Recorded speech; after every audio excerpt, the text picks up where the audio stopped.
दोस्तों, भारत में 2001 में ब्रह्मोस सुपरसोनिक क्रूज मिसाइल का पहली बार परीक्षण किया गया था।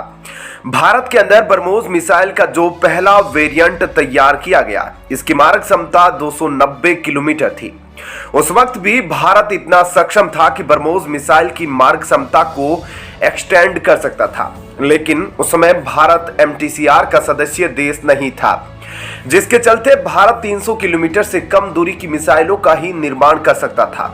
यानी कि जिन देशों को MTCR से सदस्यता प्राप्त नहीं होती, वह देश 300 से अधिक दूरी तक मार करने वाली मिसाइलों का निर्माण नहीं कर सकते। वहीं चीन अभी भी MTCR का सदस्य देश नहीं है, लेकिन 2016 में भारत पूर्ण रूप से MTCR का सदस्य देश बन गया था, जिसके बाद से लगातार ब्रह्मोस मिसाइल के अपग्रेडेशन पर भारत के अंदर काम चल रहा है, जिसके चलते हाल ही में ब्रह्मोस मिसाइल को लेकर बहुत बड़ी अपडेट सामने आई है। और यह अपडेट ब्रह्मोस मिसाइल के 2K हाइपरसोनिक मिसाइल प्रोग्राम से जुड़ी हुई है।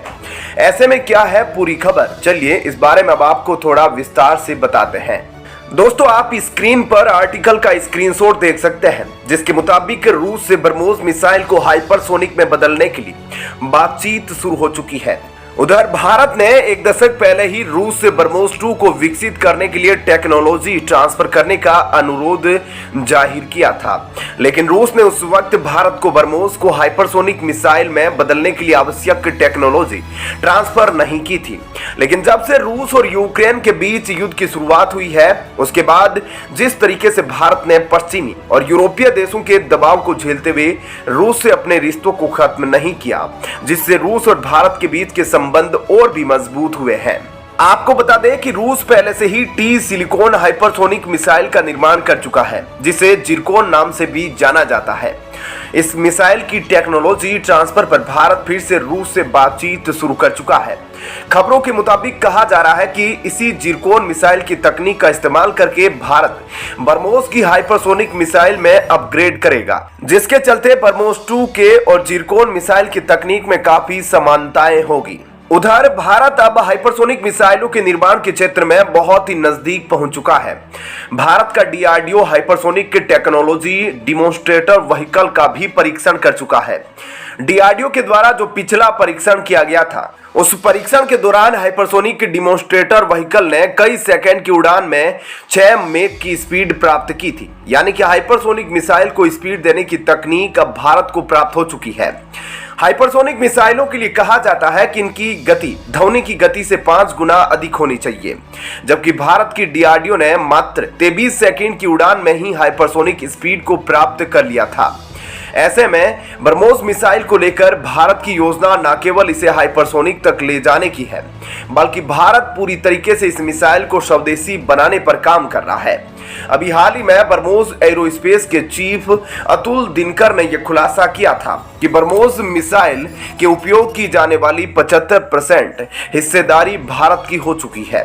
75% हिस्सेदारी का मतलब है ब्रह्मोस में जिन पार्ट्स का उपयोग किया जा रहा है, उनमें से केवल 35% हिस्सेदारी ही रूस की रह गई है।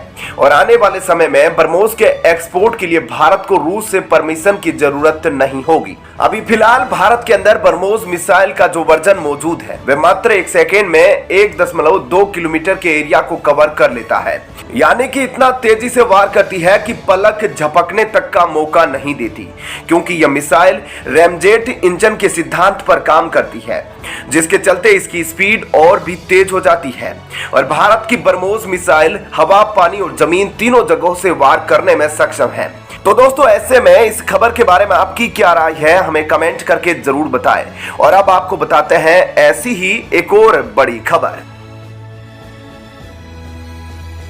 दोस्तों, फ्रांस मीडिया में हर तरफ से भारत छाया हुआ है, और ऐसे में बताया जा रहा है कि प्रधानमंत्री मोदी जल्द ही एक इवेंट के लिए फ्रांस की यात्रा करने वाले हैं, और इस दौरान भारत और फ्रांस के बीच राफेल की नई डील भी साइन हो सकती है, जिस दौरान भारत फ्रांस ने राफेल विमान खरीदने के बारे में विचार किया है। ऐसे में फ्रांस दौरे के दौरान जब खुद प्रधानमंत्री मोदी फ्रांस जाएंगे, तब इस डील का फाइनल होना तय माना जा रहा है। ऐसे में क्या है पूरी खबर, और भारत और फ्रांस के बीच डील होने में कितने आसार है, इन सभी बातों के बारे में अब आपको थोड़ा विस्तार से बताते हैं। दरअसल 14 जुलाई 2023 को फ्रांस की राजधानी पेरिस में मिलिट्री परेड का आयोजन किया जाएगा, जिसमें भारतीय प्रधानमंत्री नरेंद्र मोदी को चीफ गेस्ट के तौर पर बुलाया जा सकता है। हालांकि इस बात का दावा भी इसी ऑनलाइन फ्रेंच मिलिट्री पोर्टल ने किया है, जबकि भारत की तरफ से इसकी कोई आधिकारिक पुष्टि नहीं की गई। यानी कि अगर इस फ्रेंच सोर्स की बात करें तो फ्रांस भारतीय प्रधानमंत्री को अपने मिलिट्री परेड में चीफ गेस्ट के तौर पर इनवाइट करेगा और उसी दौरान भारत अपनी नौसेना को 26 फाइटर जेट सप्लाई करने का टेंडर फ्रांस को देने वाला है। हालांकि इस बात की संभावना से इनकार भी नहीं किया जा सकता, क्योंकि कैबिनेट कमेटी ऑन सिक्योरिटी और भारतीय नौसेना के बीच चल रही बातचीत में कई बार यह बात निकलकर सामने आई है कि भारतीय नौसेना F-18 से ज्यादा राफेल को ही तवज्जो दे रही है।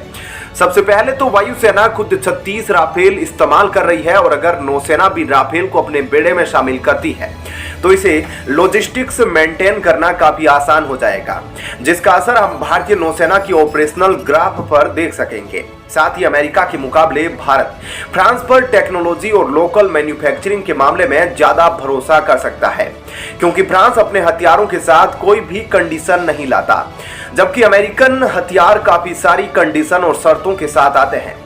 ऐसे में जियोपॉलिटिक्स को ध्यान में रखते हुए फ्रांस से फाइटर जेट जितने महत्वपूर्ण और महंगे एसेट को खरीदना अमेरिका से खरीदने से ज्यादा बेहतर होगा, और यह बात भारतीय नौसेना के साथ साथ फ्रांस भी अच्छे से समझता है, जिस वजह से इस बात की पूरी संभावना है कि यह कॉन्ट्रैक्ट फ्रांस को ही मिलेगा।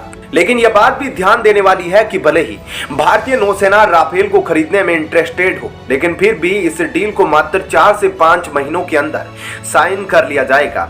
इस बात की संभावना भी काफी कम नजर आ रही है, क्योंकि कई रक्षा विशेषज्ञों का मानना है कि भले ही भारत राफेल को खरीदकर अप्रूवल दे दे, लेकिन डील साइन होने में कम से कम 1 साल का समय लगेगा, जो कई मायनों में भारत के लिए एक सेटबैक हो सकता है, क्योंकि जहां एक तरफ हमारे पास पुराने MiG-29 के अलावा और भी कोई शक्तिशाली फाइटर जेट मौजूद नहीं है, तो वहीं दूसरी तरफ चीन अपनी नौसेना को एयरक्राफ्ट कैरियर और 5th जनरेशन फाइटर जेट के जरिए मजबूत कर रहा है। ऐसे में भारत को इस बात का ध्यान देना होगा कि हमें जो भी फाइटर जेट खरीदना है उसकी डील जल्द ही साइन की जाए, ताकि जल्द से जल्द भारत को इसकी डिलीवरी मिल सके।